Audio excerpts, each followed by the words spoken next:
Imagine waking to a world where the people you trusted are gone. Not just vanished, but erased, leaving only the echo of your own ignorance. On a fog-choked morning in October 1823, Charleston County, South Carolina, experienced such a nightmare. 7 enslaved individuals disappeared from the sprawling Ravencraftoft plantation, leaving behind nothing but shackles and a single, blood-stained document. Its seal, belonging to Colonel Thaddius Ravencraftoft, marked more than ownership. It marked the birth of a secret so corrosive it would ripple through generations. This was no ordinary loss. Inside that document lay an intricate web of betrayal, manipulation, and cold calculation. A gift that appeared ceremonial, even romantic, but carried a weight darker than anyone could have imagined. For nearly 2 centuries, the Ravencraftoft family spent fortunes to bury the truth, fearing what the world might learn if it saw the machinery of cruelty operating behind polished doors. And now, fragments of correspondence, hidden for almost 200 years, reveal the contours of a horror deliberately masked as civility. Colonel Ravencraftoft was a man built for control. Standing over 6 feet tall, his gray eyes measured everything and everyone, as if calculating a ledger only he could see. The War of 1812 had tempered him, and the plantation system perfected him. 3,000 acres of prime South Carolina cotton bent to his will, worked by 200 individuals whose lives were quantified, monitored, and valued like livestock. And yet, among all that power, he had a vulnerability, a fascination with order, with strategy, that made him susceptible to someone who understood manipulation at an equal level. His bride-to-be, Cordelia Peton. Cordelia was not a woman of naivety. Raised amid wealth built on human suffering, she viewed people as commodities, as instruments to be leveraged. When she asked her future husband for a wedding gift unlike any other illegal claim over 7 enslaved people, a family unit selected with surgical precision, Ravencraftoft's disciplined mind hesitated. She described them as a perfect experimental group, a phrase that should have sounded alarms in any moral conscience but instead showcased the chilling efficiency of her thinking.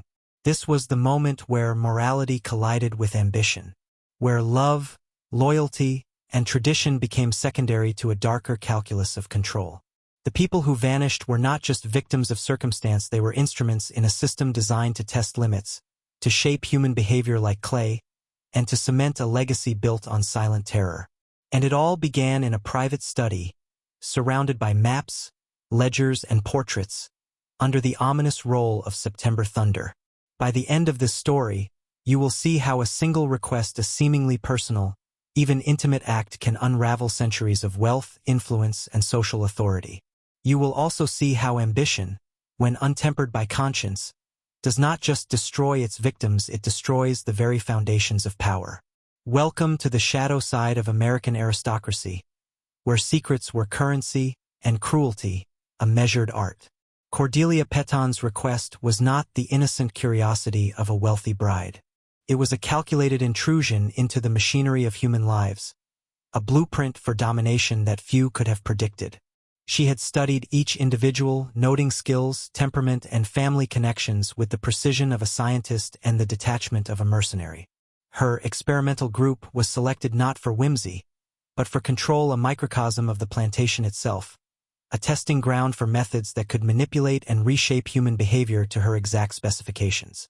The parents possessed mastery in trades and the silent authority to influence the younger generations. The middle-aged children carried the strength and adaptability that made them indispensable laborers. And the grandchildren? Blank slates, young enough to be molded into obedience, ingenuity, and ruthlessness according to her will. In her mind, this was not cruelty, it was optimization. The system, in her eyes, had rules, and she intended to master them fully. Ravencraftoft, for all his military discipline and strategic mind, found himself hypnotized by her intellect. He underestimated the moral corruption embedded in her ambition. Cordelia did not ask for wealth, titles, or influence in polite society. She asked for power over life itself. The quiet terror of her request should have triggered alarm, yet he signed the documents, convinced that her control would enhance, not undermine, their joint legacy. That single act granting autonomy over these 7 souls was the fissure through which chaos would seep. Once the transfer was complete, Cordelia began her experiments. She implemented schedules designed to break resistance, exercises that tested obedience, and rituals that conditioned compliance. Her methods were subtle: praise mixed with deprivation, isolation coupled with forced dependency. She cataloged responses meticulously, noting which threats elicited fear, which rewards bred loyalty, and which manipulations twisted the human psyche toward submission. It was a laboratory of domination disguised as a household. No one outside the plantation could have imagined what was unfolding behind those walls. The system of slavery provided cover, but the horror was more intimate, more personalized than mere labor exploitation. This was the transformation of people into instruments, their wills re-engineered to satisfy a single mind. And as her experiments progressed, the power dynamics shifted. Ravencraftoft, the colonel who once commanded hundreds, began to lose control over his own domain.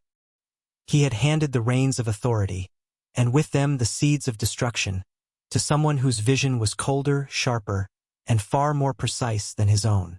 By the time the first reports of resistance reached the colonel, it was already too late. What started as a calculated wedding gift had become a mechanism for systemic manipulation. And this, my friend, is the lesson that history often hides. The most dangerous power is the one wielded quietly, legally, and under the guise of legitimacy. It is not brute force that enslaves a people, but the ability to convince them they are powerless while constructing an invisible cage around their minds. By the spring of 1823, the subtle machinery of Cordelia's experiments had begun to show their effects. The 7 individuals under her control were no longer simply laborers, they were instruments of precision. Their minds and behaviors reshaped through calculated reinforcement and fear. Friends and family whispered about their unusual conduct. Compliance that seemed unnatural, obedience that bordered on devotion, and a quiet, almost imperceptible despair that no one could explain. It was the hallmark of psychological domination, the kind that leaves no visible scars yet warps the soul. Ravencraftoft began to notice the shifts within his household. His authority, once unquestioned, was slowly eroding. Orders that had always been obeyed without hesitation were now met with hesitation, subtle defiance, or outright refusal, but only in ways that Cordelia could exploit. She had engineered a hierarchy of loyalty that bypassed him entirely. His own plantation, his own people were slipping through his fingers, molded instead to the will of his wife. The very structure he had spent decades constructing: land, wealth, influence was being reprogrammed in real time, and he was powerless to stop it. It is in these moments that history hides its most chilling truths. The collapse of dynasties is rarely violent at first. It begins quietly, with whispers, subtle shifts, and the slow erosion of perceived control. Cordelia's genius was not in brute cruelty, but in understanding the human mind. She recognized fear as a tool, obedience as a currency, and secrecy as a weapon. Every action, every reward, every calculated deprivation reinforced a network of psychological chains far stronger than any physical shackle. Meanwhile, word of the unusual behavior began to circulate beyond the plantation. Visitors and business partners sensed something amiss but could not articulate it. The elite society of Charleston prided itself on appearances, on propriety, and Cordelia's manipulations were subtle enough to evade scrutiny. Yet the undercurrent of unease was palpable. Whispers of the colonel's strange household, and the experiments of the young Mrs. Ravencraftoft began to seep into social circles, planting the seeds of scandal before any public revelation. It was during this period that the first cracks appeared in the Ravencraftoft family's fortune. Investments that had once yielded predictable returns faltered. Labor efficiency declined in areas outside Cordelia's control. The network of influence the colonel had spent decades building, the political connections, the alliances, the family marriages began to destabilize. Each success of Cordelia's 7-person experiment, each demonstration of her mastery over minds, inadvertently undermined the stability of an entire dynasty. And here lies the hidden danger few ever understand.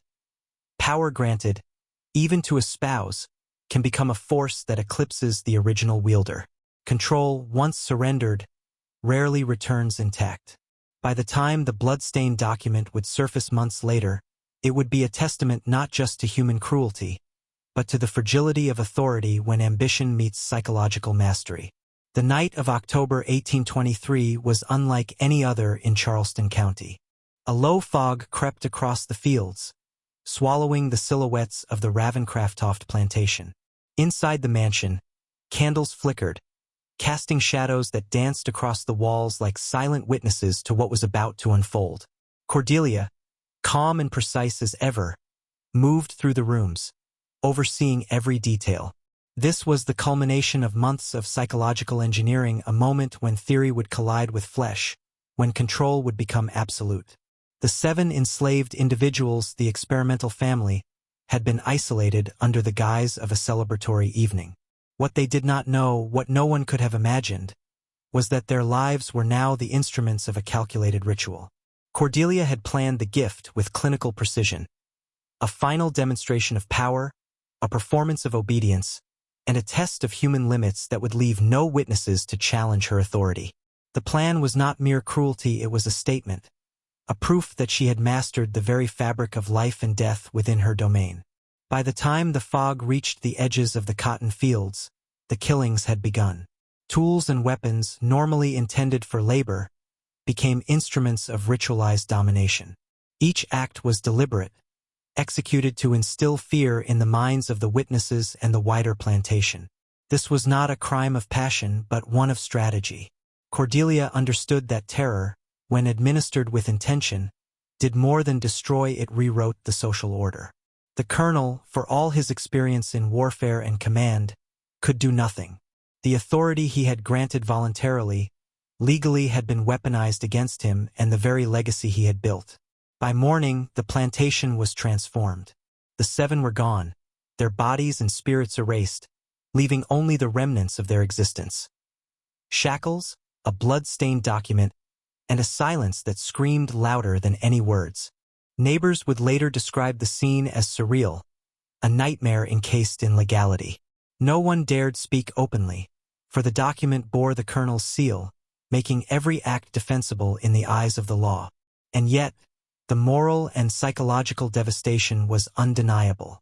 Families trembled, workers whispered, and the elite circles of Charleston began to sense the fragility of power hidden behind manners and money. The wedding gift massacre became an event shrouded in secrecy, its story whispered only among those who feared exposure. Yet its significance was far greater than anyone realized at the time. It demonstrated how ambition, intelligence, and moral corruption could converge to reshape authority. The colonel's dynasty, built on land, labor, and legacy, began to fracture under the weight of a single calculated act. And in that fracture, the principles of control, manipulation, and domination revealed themselves in their purest, darkest form.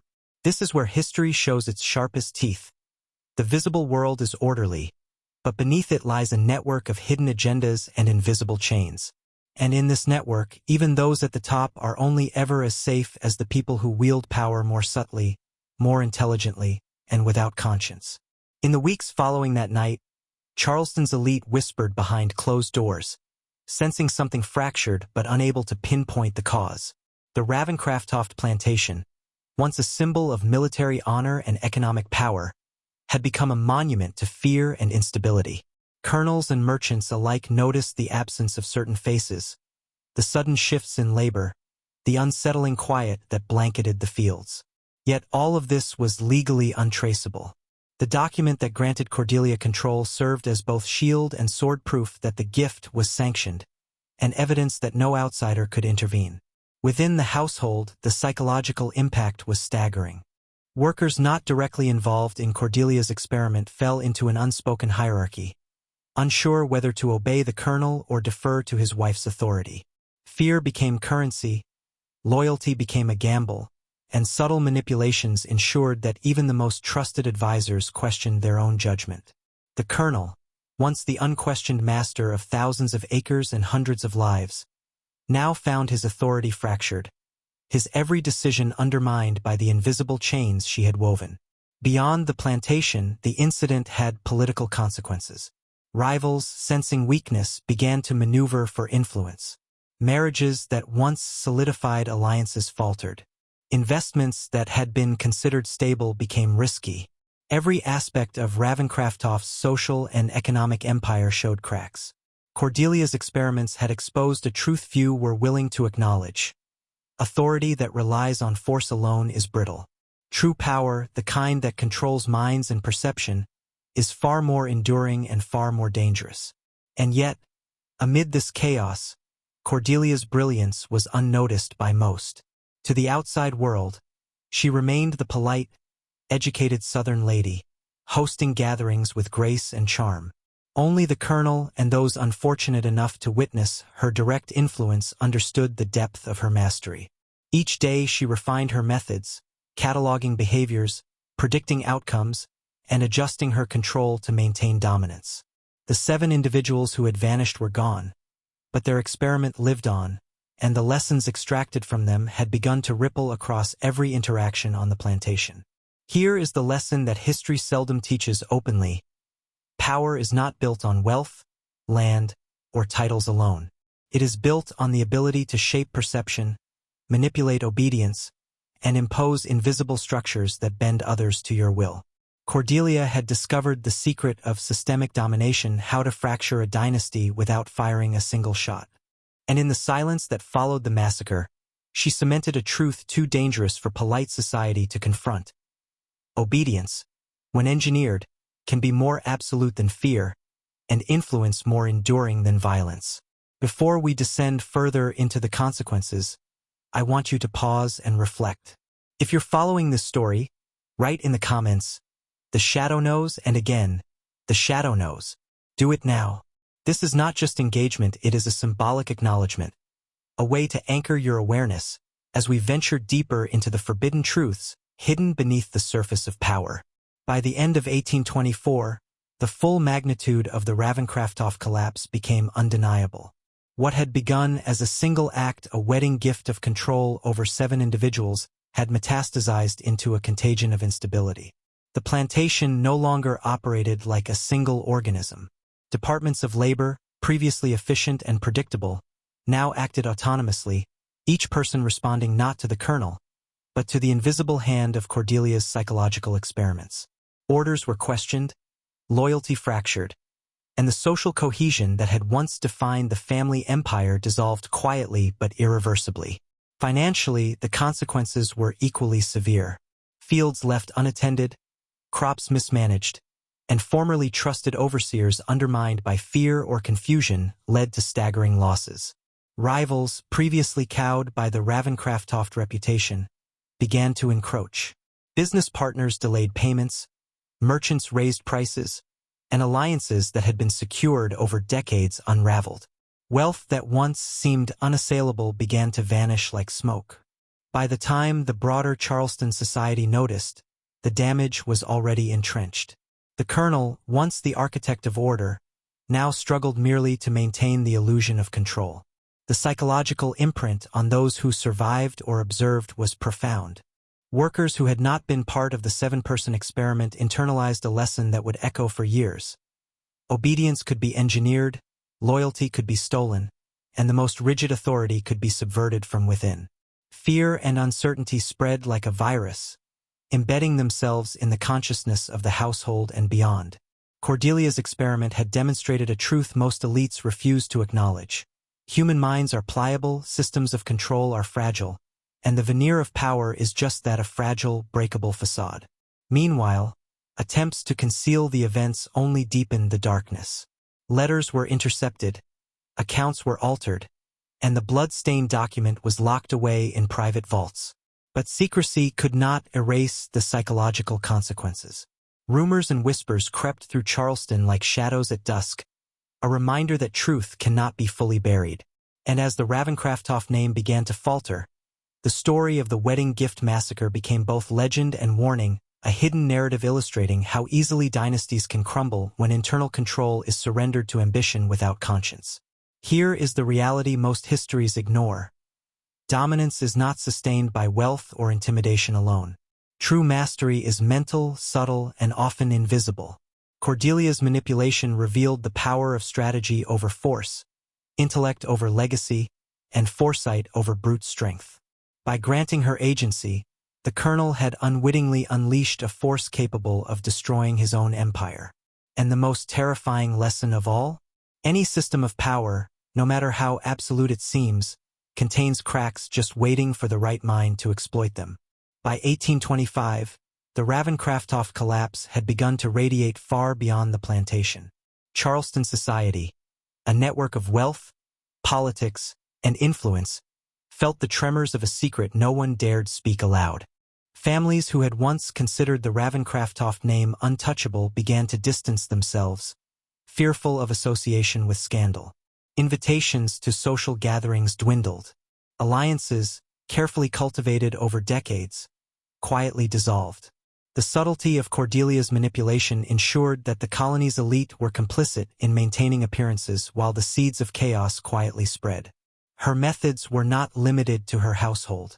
The 7-person experiment had demonstrated a principle so dangerous it could apply to entire networks. Power could be transferred, obedience engineered, and influence exerted without visible coercion. Those who witnessed the aftermath, overseers, merchants, and distant relatives, learned to operate under the shadow of fear. They did not question authority openly, but every interaction carried a hidden calculation. Cordelia's experiment became an invisible curriculum in control, a lesson in how a single actor with intelligence and ambition could rewrite the rules of society. Colonel Ravencraftoft, for all his military strategy, could only watch as the social and economic fabric he had woven unraveled. His name, once a symbol of honor and tradition, was now a cautionary tale whispered in drawing rooms and court halls alike. Even the legal system, designed to reinforce property and social hierarchies, could not correct what had already been done. His dynasty was no longer secured by titles, land, or money. It had been hollowed out from within by intellect wielded without conscience. The psychological legacy endured far longer than the immediate losses. Generations would inherit the lessons of compliance, fear, and manipulation. Workers internalized subtle hierarchies. Neighbors adjusted behavior to avoid invisible traps. Families recalibrated alliances in silent acknowledgement that one misjudgment could shift the balance of power irreversibly. Cordelia had not only destroyed a dynasty, she had seeded a model of influence that would echo through time, proving that the most dangerous revolutions are the ones that leave no battlefield, no explosion, no overt confrontation. And here is where your understanding must deepen. Power that is surrendered even to someone you trust, even under the guise of legality, can be weaponized. Obedience can be engineered, loyalty can be redirected, and systems that appear unshakable can collapse quietly, invisibly, irreversibly. The Ravencraftoft story is not just history. It is a blueprint, a warning, and a demonstration of how intelligence paired with moral disregard can eclipse brute strength. By the time the last accounts of the Ravencraftoft downfall were quietly recorded, the dynasty that had once commanded power across Charleston and beyond was all but erased. The land remained, the plantation still stood, but the authority, the cohesion, and the aura of unassailable dominance had vanished. Cordelia's experiment, executed with surgical precision, had not only broken the spirits of those 7 individuals, but had fractured an entire social and economic structure. What remained was a cautionary shadow, a warning that even the most meticulously constructed empire could crumble from within.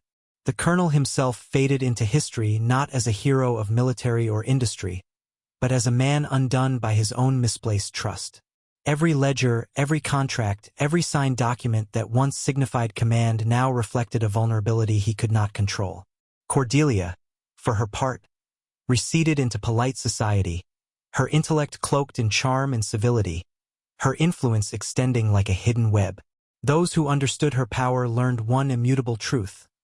The mind that manipulates without detection wields far more influence than armies or wealth ever could. Charleston's elite would whisper of the events for decades, but the full story remained buried. Most never connected the destruction of the Ravencraftoft dynasty with a single, subtle act of agency granted to a calculating mind. History, sanitized and curated, omitted the psychological mastery, the invisible chains, the slow erosion of authority. And yet, the lessons persisted in unseen ways, in the cautious obedience of workers, in the recalculated alliances of families, in the ever-present anxiety of those who recognize that dominance is fragile, and control can always be stolen by someone smarter, colder, and more ambitious.